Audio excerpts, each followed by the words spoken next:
ప్రజల ఆశల మీద నీళ్లు చల్లేదిగా ఉంది. ఏ ఒక్క వర్గానికి కూడా ఒక స్పష్టమైన హామీ లేదు. రాష్ట్ర రైతులను పొగుడుతున్నట్టుగానే పొగుడుతూ వెన్నుపోటు పొడిచింది ప్రభుత్వం. ఖచ్చితంగా స్పష్టంగా వాళ్ళ వైఖరి చెప్పినారు. గతంలో ఇచ్చిన మాదిరిగా కాకుండా రైతు బంధులో, రైతు భరోసా పేట పథకంలో అనేక ఆంక్షలు పెట్టబోతున్నట్టుగా ప్రత్యక్షంగా చెప్పి రైతులకు ఆల్రెడీ మోసం చేశారు. బడ్జెట్లో వాళ్ళ నైజాం కూడా స్పష్టంగా బయటపడింది. గత ప్రభుత్వం అన్ని రాష్ట్రంలోని అన్ని వర్గాల సంక్షేమాన్ని, వాళ్ళ ఆర్థికాభివృద్ధిని కాంక్షించి అనేక పథకాలు ప్రవేశపెట్టడం జరిగింది. ఒక్క పథకం మీద కూడా ఇప్పుడు స్పష్టత లేదు.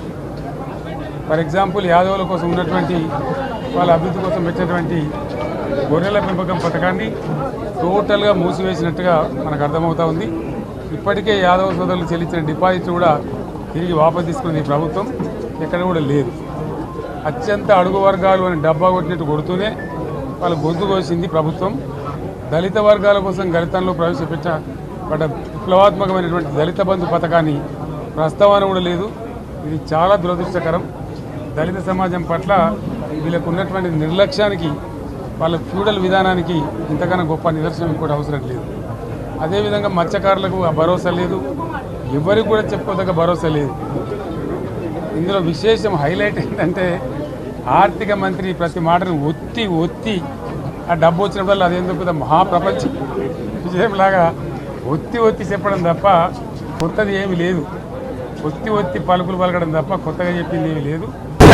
ఒక కొత్త సంక్షేమ పథకం కానీ ఏది కూడా లేదు. మహిళల పట్ల కూడా చాలా స్పష్టంగా చెప్పాల్సిన అవసరం ఉండే.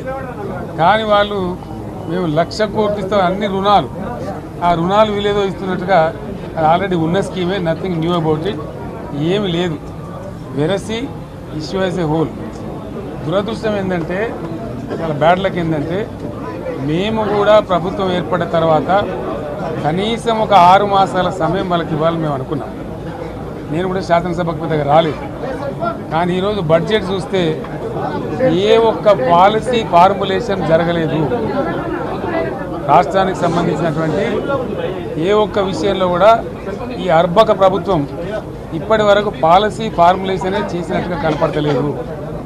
వ్యవసాయం ఉంది, మాకు స్పష్టమైన అవగాహన ఉండే ఈ రాష్ట్రంలో వ్యవసాయ స్థిరీకరణ జరగాలని మేము 2 పంటలకు కూడా ఇచ్చినాం రైతు బంధు.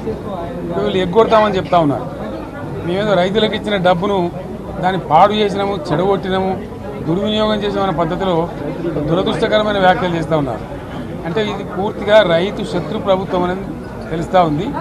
ధాన్యం కొనుగోలు చేయలేదు, విద్యుత్ సరఫరా చేయడం లేదు, నీరు సరఫరా చేయడం లేదు, చాలా ఇబ్బందులు పెడతా ఉన్నారు. ఇంకా రైతు భరోసా, రైతు బంధు గురించి ఇంకా ప్రస్తావనే లేదు. ఎప్పుడేస్తారని మా ఎమ్మెల్యేలు అడిగితే కూడా కనీసం సమాధానం చెప్తలేరు.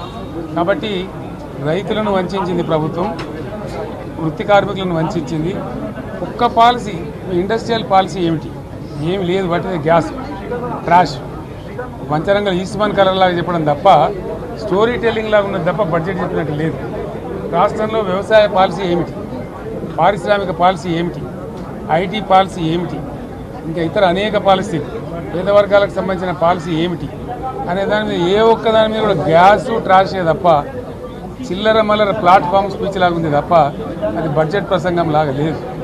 రాజకీయ సభలలో చెప్పినట్టుంది తప్ప ఏ ఒక్క పాలసీని కూడా నిర్దిష్టంగా ఈ పనిని మేము ఎట్లా సాధిస్తాం, మా గోల్స్ ఇవి, మా టార్గెట్స్ ఇవి అనే పద్ధతి కానీ పద్దు కానీ లేదు.